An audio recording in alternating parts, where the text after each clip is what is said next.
The first question is, Бу кагазда мен исламды так ушул жерде так адыр кабыл алгым келип атат деп жазыптыр.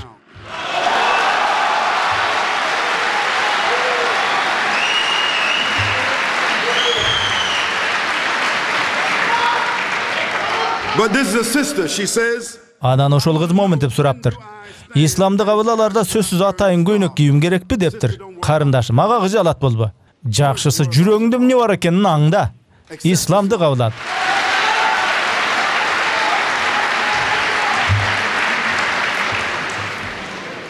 We're going to come back to this. Биз бул кызга дагы кайрылабыз жакын арада. In just a moment. This from a young Дагы бир суроону 6 жашар бөбөк бериптир. Ал бейиш кандай болот деп суроо бериптир.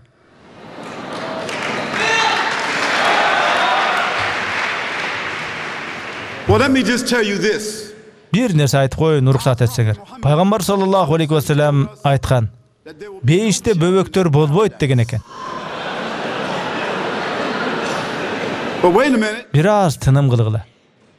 Бу деген сөз All the children, whether they die, каза болгон же өлтүрүлгөн, ачкадан өлгөн, оорудан өлгөн бүт бөбөктөр in paradise on the day сурак күнү суракка алынбайт. will be judged. Исламда бөбөктөр, кичине балдар күнөөсүз деп саналат. Пайгамбар саллаллаху алейхи ва салламдын айтуусунда бейиште жашагандардын баарынын жашы 33 жашта болот экен. Алар карыбайт экен. Эгер ушу адыркы 6 жашар бала бейиш кандайлыгын билгиси келип атса, демек Аллах сенин ыйманда өсүшүңдү, анан бейиште сөзсүз болоруңду каалап атат.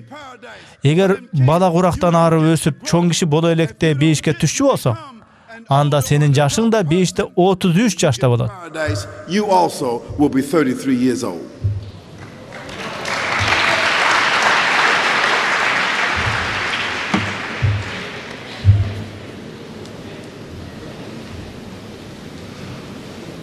The Quran mentions Куранда айтылган: that in the paradise, бейиште адам тердебейт.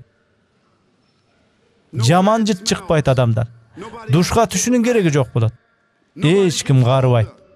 Эч ким чарчабайт. Чектөөлөр болбойт. Жаман сөз айтып тилдөөлөр болбойт. Эч ким ал жакта кыйналып иштебейт. Бирдемеге акча төлөп кереги жок бейиште. Ар инсандын өзүнүн укмуш сарай болот. a palace.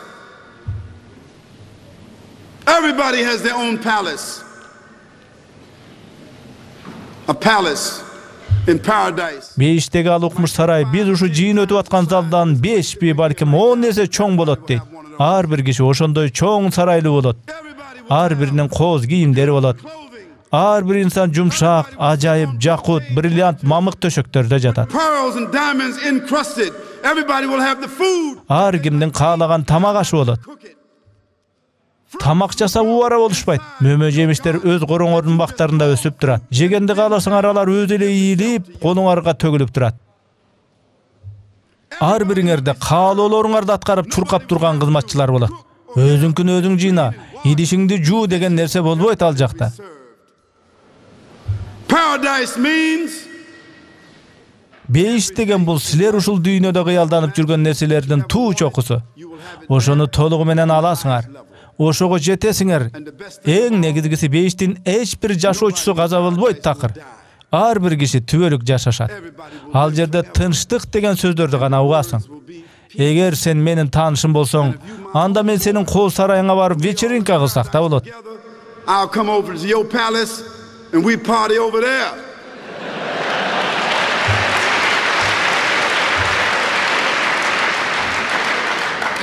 Because what else could paradise? Себеби бейиш эмнеси менен бейиш? Адамдар бу дүйнөдө эмнелерди каалап жашаган болсо, ошол жакшылыктардын баары ал жакта болот. Бейиш мына ушундай.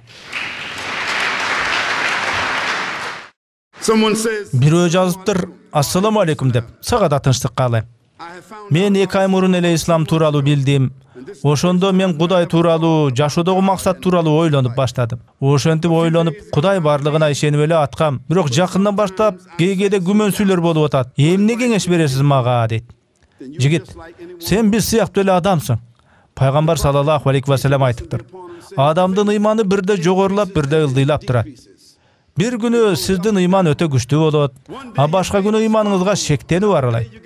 Бул пендечилик. Ыйманга бекем бол деп кеңеш берем сага. Hold on. Hold on to that statement, la ilaha illallah. Алладан башка Кудай жок деген ынанымды карман кыла. Мухаммед Алланын кулу, элчиси деген ишенимге таянгыла. Намаздарга бекем болгула, кайраттуу болгула. Куран акыйкат экени, Мухаммед саллаллаху алейхи ва саллям акыйкат экени дайыма эсте болсун. Тозок чын экени, бейиш чын экени эсте болсун. Ислам акыйкат экенине, кудурети күчтүү Аллах акыйкат экенине бекем ынанып, күмөндөнүүлөргө көңүл бурбагыла. Суроо ана мынтип уланыптыр. Мусулман болсоң ошонун кооздугу эмнеде экенин айта аласызбы? О, тууган. Сен мусулман болсоң ошол эле жетиштүү. Болгону ошону карман.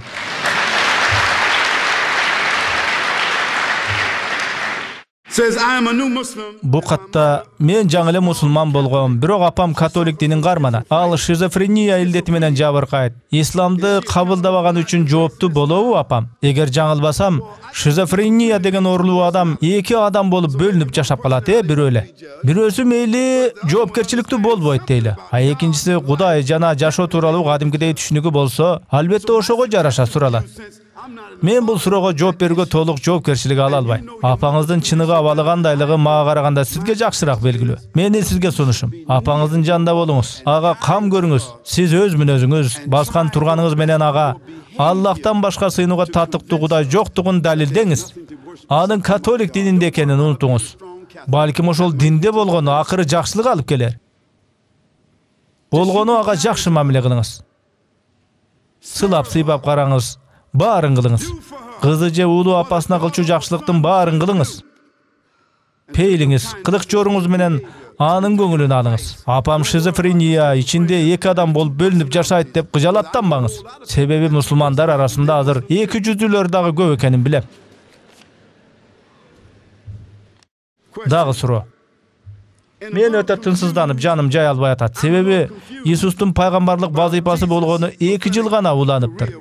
А Мухаммад саллаллаху алейхи ва салламдын пайгамбарлык иши 23 жылга созулуптур. Эмнеге анда дүйнө жүзүндө мусулмандарга караганда христиандар көп?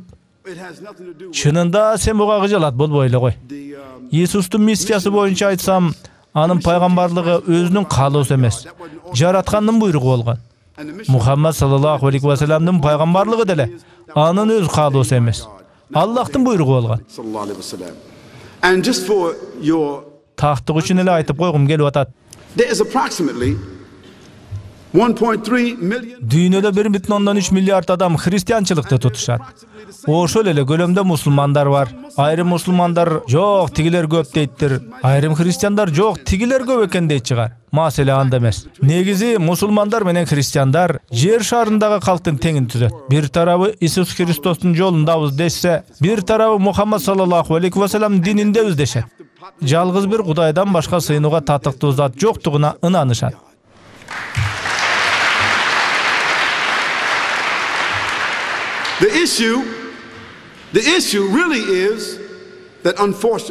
Кеп берде кээ-бирлер Кудайга шерик кошуп ишенип атканында.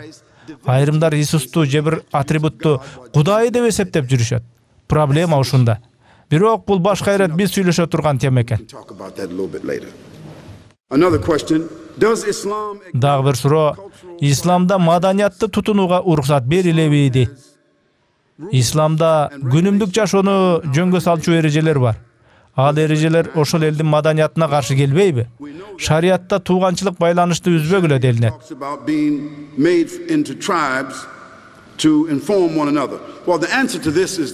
Мен бир түшүнүк берип коеюн. Маданият бул адамдардын цивилизациясынын жыйынтыгы.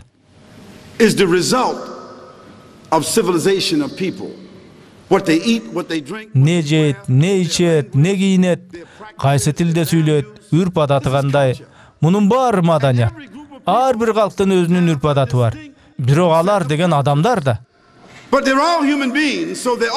Алардын маданияттары бири-бири менен кесилишет. Исламда айтылат: калктардын маданиятында Аллага каршы эмес үрп адаттын баарын кармана бергиле. Анын эч залалчылыгы жок делинет.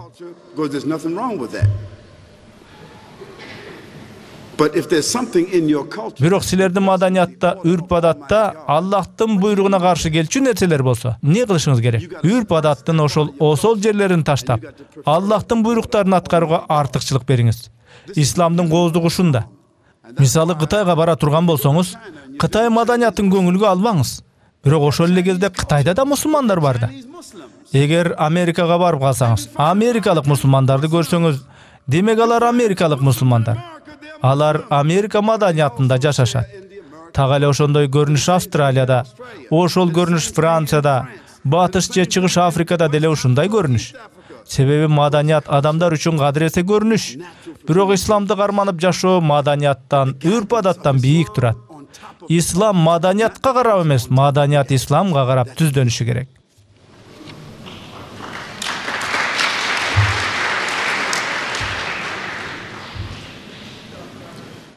somebody said in the list of Дагы бир суроо, эң чыган инсандардын тизмесинен турган 100 адамдын ичинен Мухаммад саллаллаху алейхи ва саллям биринчи турат. А Чарльз Дарвин канчанчы орунда турду экен? Эми чыган адамдардын тизмесиндеги 100 адамдын курамына Чарльз Дарвин кирген да эмес экен. although certainly Албетте, интеллектуалдуу, билимдүү, материалисттик адамдар Чарльз Дарвин адамзат тарыхында бул кишинин орду болуш керек деп сизге айтышы мүмкүн. Ооба, орду бар, бирок өлөргө жакын ал киши мурунку айткандарына өтө өкүнгөн сезимин билдирген экен. he influenced the whole world about. Here we're talking about a categorical. Биз бул жерде адамзатка калтырылган ар башка мурастар тууралуу кеп кылып атабыз. Өзүнүн ойлоп тапкан теориясы, ойлоп чыгарганы менен эмес, адамзатка моралдык, нравалык, коомдук, тарыхый, мыйзамдык жактан терең таасир эткен инсандар кимдигин айтып атабыз. Spiritual, legislative, historical, social level. Charles Darwin is Чарльз Дарвин бул категорияга кирбейт тура. a non-Muslim says, why do you think it is Бир мусулман эмес адам суроо бериптир. Бирөө башкалардын ичине жоопкерчилик алса болбойт дедиңиз. Эмне үчүн андай? Мисалы, Иисус башка адамдар үчүн өзүнө жоопкерчилик алды го, дейт.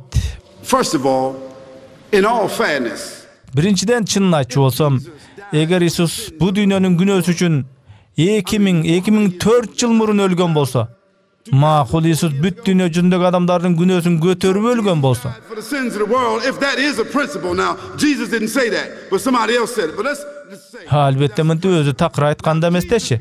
Мейли ошентип айткан болсо, бу тирүүлүктө күнөө кылгандар эмне? Күнөө кылса деле күнөөсүз болуп калабы? Ушундайбы? now the second thing is Анан экинчиде, кантип эле Иисус бу дүйнө адамдардын күнөөсүн өзүнө алуу үчүн өлөт да, жаңы туулган ымыркай туулуп атып эле дүйнө жүзүндөгү күнөөлөрдү өзүнө алганы кандай? Бирөө жарым мага ушуну түшүндүрүп бере алабы? Бул деген Иисус үчүн да, жаңы төрөлгөн ымыркай үчүн дагы 2 эсе жазалуу болуп калат го. Мында деги бир маани жок. Ыйык жазууларда муну тастыктаган далил жок. Андагы ойду ар кайсы топтун, жамааттын түшүнүксүз адамдары өздөрүнүкүн таң улашкан. Аны сөз кылып деле кереги жок болчу. Биз Павелдин доктринасын, же кайсы бир соборлор тууралуу сөз кылып аткан жокпуз го акыры.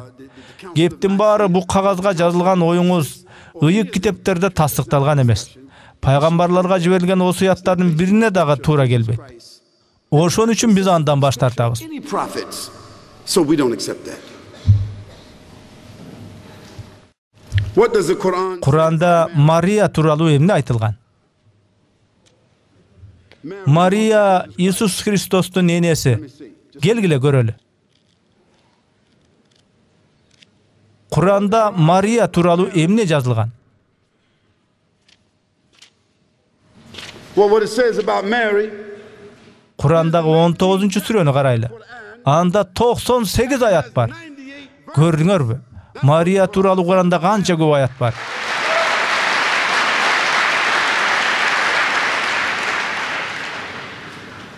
the Quran, Куран ушунчалык терең.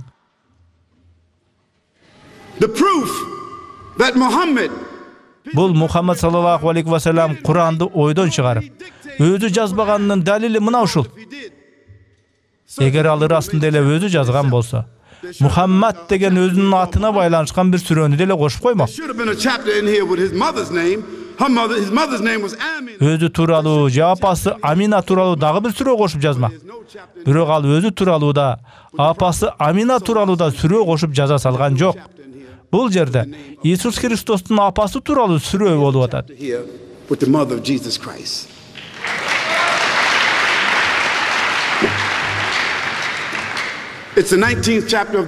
Бул Курандагы 19-сүрө. Ким аны алып окуусу келсе, биз Курандын көчүрмөсүн көбөйтүп таратууга аракет кылабыз. Проблема жок. Силер калган 98 аятты да окуп чыксаңар болот. Андан да тереңирээк айтсам, эгер силер кудуреттүү Кудайды жана Иисус Христосту чындап сүйсөңөр, Курандагы ушул аятты окуп чыксаңар, кадимкидей ыйлайсыңар. Куран деген сөз эмнени билдирет? Куран деген бул кудуреттүү Кудайдын ачылышы, окуусу, сөзү. Мына Куран эмнени билдирет? That's what Quran means. It is a word sent down from Almighty God upon the heart. Бул кудурети күчтүү Кудайдын Мухаммад саллаллаху алейхи ва салламдын жүрөгүнө жиберген сөзү. Куран биз үчүн жиберилген ыйык ачылыш. Ал биздин жашообуздун бүт өңүтүн ачык көрсөтүп турат. All things clear and detailed for our life. Quran, it's a recital. Куран бул окуу атканда эске тутчу аманат. It is also a recital. And let me just give you Эсиңерде калсын үчүн төмөнкү аятты окуйун. A'udhu billahi minash shaitanir rajim. Bismillahir rahmanir rahim. Inna lil muttaqina mafaza. Hadaika wa a'naba. Wa kawaiba atraba. Wa ka'san dihaqa. لا يسمعون فيها لغوا ولا كذابا جزاء من ربك عطاء حسابا رب السماوات والأرض وما بينهما الرحمن لا يملكون منه خطابا. This is the Quran. Quran деген мына ушул. Бул окуу. The Quran is a recital. Quran эске түйүп окуу. Quran бул дары. The Quran. Quran бул шыпа. Quran бул кудуреттүү 1424 жыл мурда Кудайдан пайгамбар саллаллаху алейхи ва салламга келген сөз. Анда 6626 аят бар. Алардын баары миллиондогон мусулмандардын эсинде сакталып, бүгүнкү күнгө жетти. Ар бир инсан муну окушу керек. Ар инсан өзүн бул китепке байлап, маанисин түшүнсө, буга чейин ачылбаган эшиктер ачылат.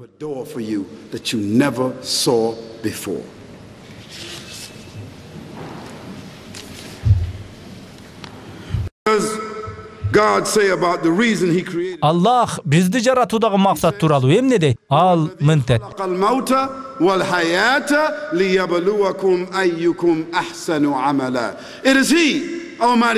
Аллах силердин кимиңер жакшы иштерди жасарыңарды байкоо үчүн силерге өлүмдү анан өмүрдү берди. Мына ушунтип айтат Аллах. That's what he says. The reason for the creation of the human beings жаратуудагы максат адамдардын кимиси жакшы иштерди мол кылаарын, жакшы иштерге умтуларын байкоо дейт.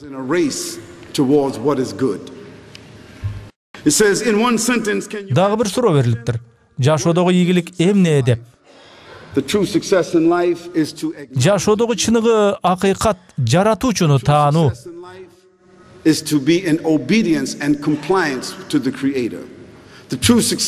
Ага баш ийип, аны менен макул болуу, ага сыйынуу, адеби, жүрүм туруму, ыйманы менен адамзатка үлгү катары жиберилген улуу инсандын, пайгамбар саллаллаху алейхи ва салламдын жолун жолдоо, жашоонун чыныгы мааниси исламда жашоо.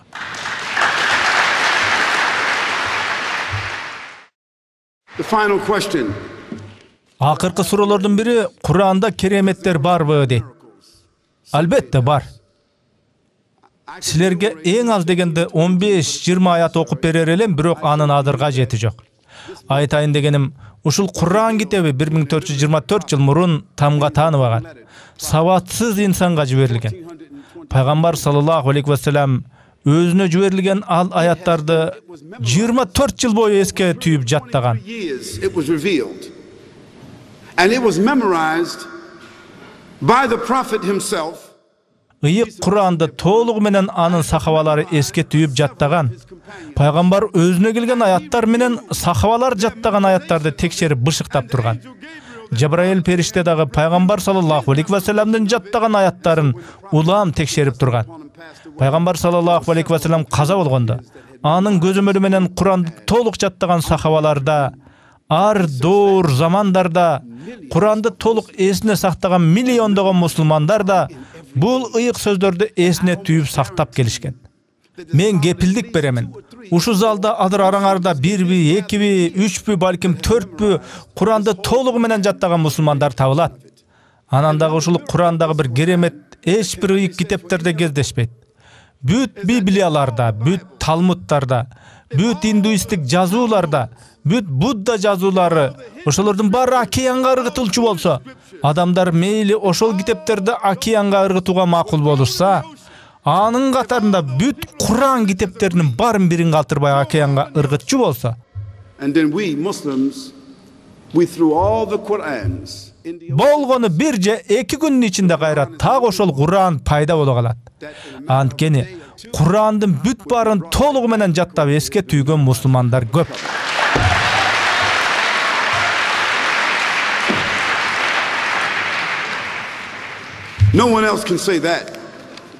Мусулмандардан башка эч ким Куранга ошондой ыйык мамиле жасай албайт.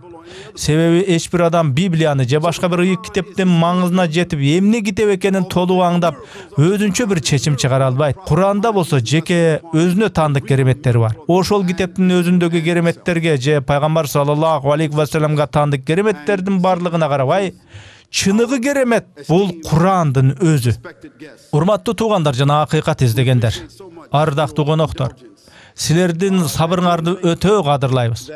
Эми жанагы исламды кабыл алам деген жаш кыз азыр ушул жерге чыксаң болот. Right now, you can come forward. Who's the young lady?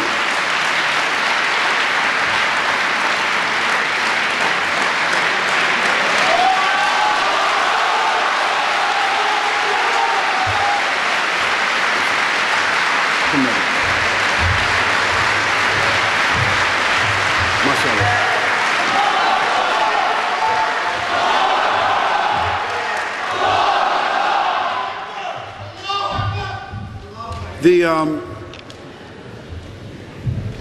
The excitement of our brothers. Мына азыр араңарда Аллах улук деп кыйкырып аткандардын үндөрү God is great. It's not like a rugby. футбол фанаттарынын кыйкырыгы эмес. Алар ушул көрүнүшкө чындап бактылуу болуп атышат. Мындай кубанычтуу учурларда мусулмандар башкалардай ышкырып, кол чаап, чуу түшпөйт деле. Андай жоруктар сүннөттө жок. А бирок Аллахты улуктагыбыз келсе, тек гана ага шүгүрчүлүк айтып кубанабыз. Иштен сүйүнөбүз. These 4 young ladies. Мына астыбызда 4 ажайып кыздарыбыз турат. Бирок бая бирөө гана исламды кабыл алам деп айтты эле. Бирок эми Аллах каалаганда иш болуп атат окшойт. Мен азыр дагы сурагым келип атат. Ушул кыздарга кошулуп, исламды кабыл алгысы келген мусулман эместер барбы? Мейли мында чыкпасаңар деле, тек колуңарды көтөрүп койсоңор болот.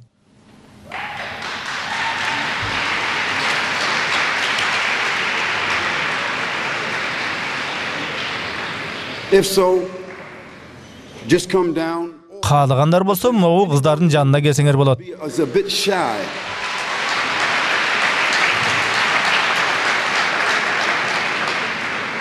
If there's someone that Эгер тартынып, уялып, кысынгандар болсо, бир аз убакыттан соң могу сахнанын артында өзүнчө бир бөлмөгө кирип, жүрөгүңөрдөгү сырды жекече мага айтсаңар да болот. inshallah.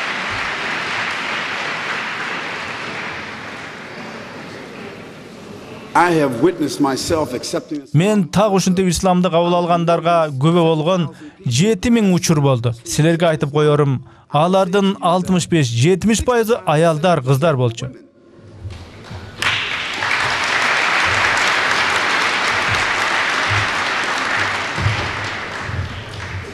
And this is an indication itself. Ушул кыздардын өз эрки менен ошол жерде турганынын өзү исламда аялдарды кордойт экен деген калп имиш кептерди төгүндөп жокко чыгарып турат. Something like that.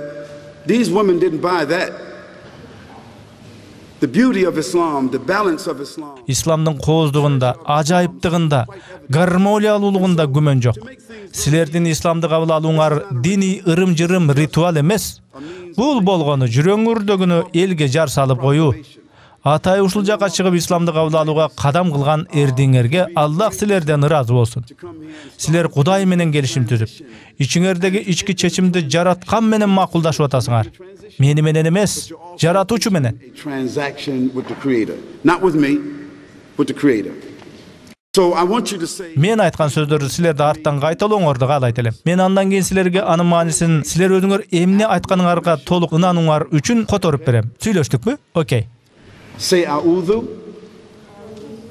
billahi mina shaitan nirrajim. Bismillah ar-Rahman nirrahim. La ilaha illallah Muhammad Rasulullah. Ashhadu an la ilaha illallah wahdahu la sharika lah wa ashhadu anna Muhammadan abduhu wa rasuluhu sallallahu alayhi wa sallam. Amin.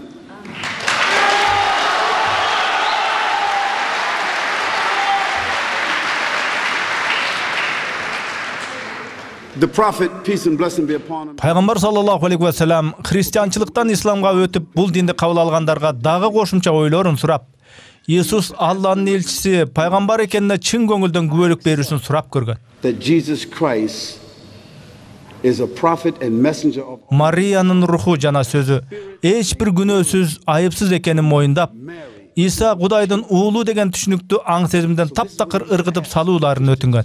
to make sure that they severed from themselves this issue of that Jesus is the Son or that he is divine. So I want you to say Силерден сурана. Кана мынтип айткыла. Мен күбөлүк беремин Jesus Christ Иисус Христос Аллахтын пайгамбары жана элчиси экенине. Анан да ал абири таза жана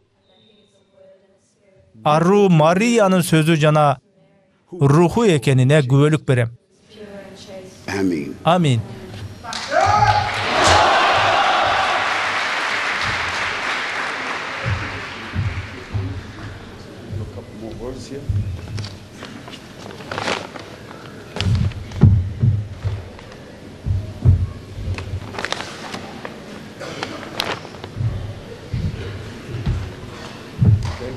Now, this package Бул пакетте исламды жаңы кабыл алган мусулманга керектүү окаттардын топтому бар. now there are brothers Анан дагы ушу залда силерде исламды жаңы кабыл алгандарга сөзү кеңеш менен жардам берүүгө, ар кыл суроолоруңарга жооп берүүгө ыкыластуу мусулмандар көп. give you the support that you need, who will provide you with any kind of help you work out any kind of problems that you have. Бул алардын жасаган негизги иши. Силерге айтып коёрум, жаңыдан мусулман болуунун бир чоң сыймыгы буга чейин Кудай алдында кандайдыр күнөө иш жасаган болсоңор, ал Кудай менен силердин ортоңордогу купуя маселе болсо, ал купуя күнөөңөрдүн баары жок болду. Баары кечирилди. Кудай астында ак жолуңарды таза барактан баштасаңар болот. But if you owe somebody money, А бирок кимдир бирөөдөн карыз акча алган болсоңор, аны сөзсүз кайтарыңар керек. God can't forgive debts that you Бирөөдөн алган карызыңарды Кудай төлөп же макул деп кечирип кое албайт. Ал кадамыңарды чын жүрөктөн таштагыла. Мисалы, бүгүн төшөккө жатып уктап эле эртең турсаңар, таптаза аруу болуп калбайсыңар. Бир түндө эле өзгөрүп кетпейсиңер. А бирок Кудайдын сөзүнө чын жүрөктөн таза мамиле кылгыла. Окугула, изденгиле, жашооңорду өзүңөр өзгөрткүлө. үй бүлөңүздөгү адамдарга, жумуштагы кесиптештерге, кошуналарга, досторуңарга карата мамиле түзүүдө болгон эткен ак ниет талантыңарды көргөзгүлө. Миңдеген мусулмандардын астында сыноолор болуп келген. Силерге да алдыда сыноолор болот. Анда эмесе силерди Кудай жалгасын. Thank you so much. Okay. What I want to say to the Дагы кошумчалай кетсем, ой, кечиресиздер.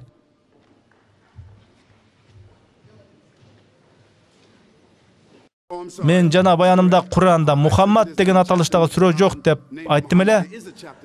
Так ошондой аталыштагы сүрө бар, бирок ал аталышты Мухаммад өзү ошентип атап койгон эмес. Рахмат суроо берген тууганым.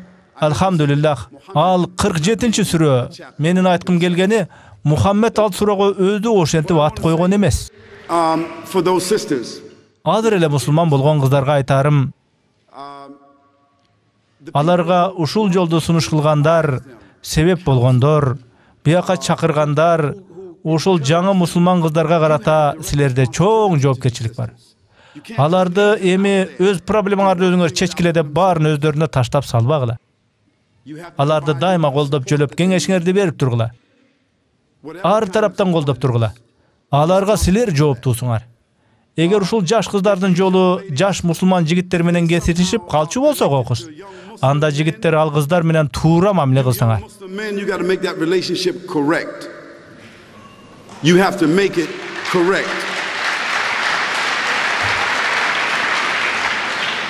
If these young ladies are Эгер бул жаш кыздар өздөрүнүн улуу эжелерине насаат сурап, кеңеш сурап кайрылчу болсо, аларга ар тараптан чын дилден жардам бериңиздер. Аларга буйрук берип, зекип, кагып силкпегиле. Кыздарга кеңешчи, насаатчы, дос болуп колдоо көргөзгүлө. Аларга келчү ар кыл проблемаларды чогуу чечүүдө ийиндеш болгула. guardians for them. They can encourage them and be close to them, be friends with them, but they should try to stabilize them under some kind of formal guardianship so someone can work out those problems that they're going to run into.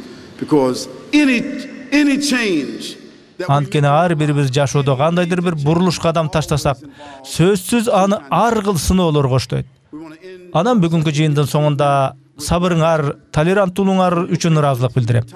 Мен айткан сөздөрдүн кайбиринен макул эмес, бирок туура сүйлөгөн болсом, ал тууралык Кудайдан. Эгер сөзүмдө катачылыктар болсо, ал мендеги жеке кемчилик. Эгер мени менен сухбатташып сүйлөшкүсү келген мусулман эместер болсо, менин бөлмөм каерде экенин силерге айтып беришет. Балким бир нече убакыт сүйлөшүп баарлашып отурсак болот. Баарыңыздарга ыраазылык билдирем.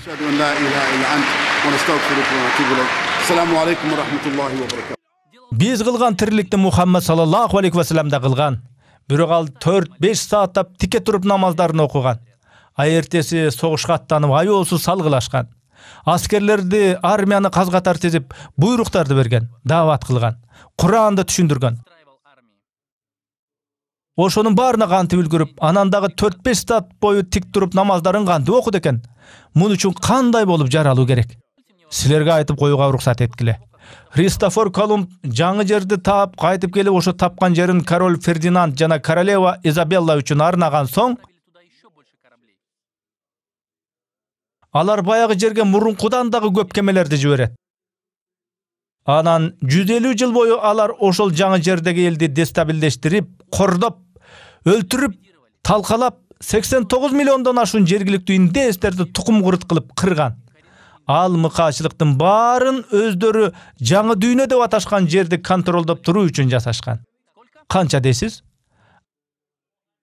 487 миллион дейт. Бул деген дээрлик 1,5 миллиард деген кеп. Алар ошол зөөкүрлүктөрдү, мыкаачылыктарды, мыйзамсыздыктарды, кол салууларды, кылмыштарды, дестабилизацияны, өлтүрүүлөрдү, адамзатка каршы зомбулук кыргынды эмне деп аташпайт? Терроризм деп эч качан аташпайт. Бул эми таң калыштуу. Көздөрүн чоң ачып туруп, билип туруп ишенип алышат. Адамдар чиркөөгө барышат. Ал жактагы кечилдер менен, лидерлер менен өз ара сүйлөшөт. Түшкү тамак маалында Кудайга сыйынышат. Ачык же купуя түрдө сөздөрдү айтып, Троицанын эмне экенин түшүнбөй сыйынышат. Бирок дээринде ал тек мистика жомок экенин билип туруп ошентишет. İslam dininde erkektin rolü bul korgo. Жалпы жондан алганда эркек коргош керек исламда.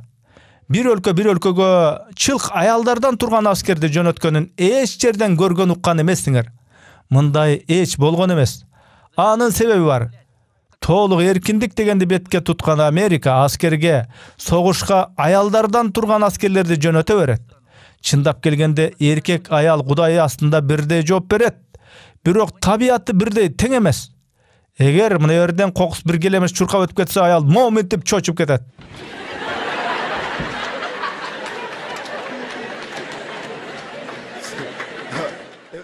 А эркек болсо мынтет.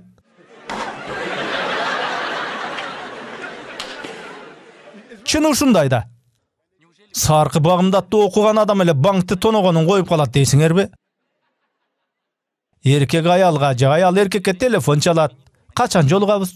Түшкө чейинби же түштөн кийинби? Же жакшысы түштөбү? Бирок түшкү намазчы. Же кандай баягы ишти кылуудан мурда намаз окуп алалчы дешеби? Мейли намаз да окушту, эми кезигишибиз керек. Сенде жолугалыбы же меникиндеби? Сага барганда өтө узак болот. Анткени асыр убактыста болуп калды. Ал намазды да окуп болдук. Эми эмне кылабыз? Бирдеме ичелиби?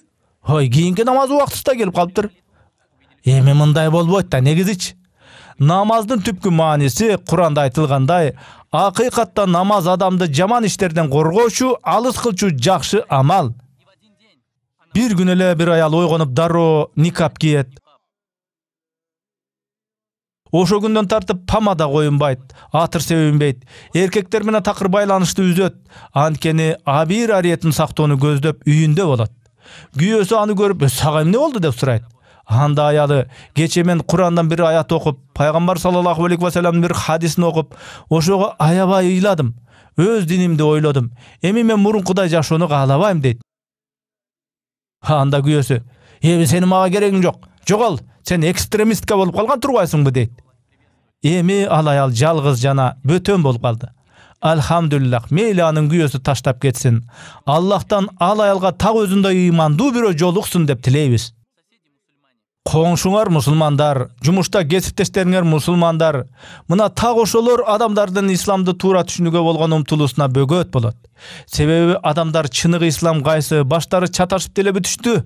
Эки жүздүү адамдардан. Анткени кээ бир мусулмандар байкап-байкабай мусулмандарды туура жолдон адаштырып салышат.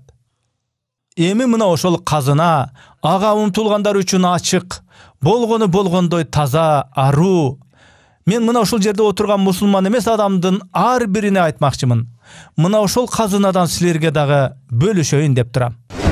Урматтуу YouTube катталуучулар, мына ушул сыяктуу видеолор көбүрөөк которулсун десеңиз, жаңы которулган ар бир видеону көргөн сайын колдоп, азыраак болсо да тыйын которуп туруңуз. Сиздин ошол азыраак колдооңуз менен тоодой сооптуу иштер бүтөрүнө ишениңиз.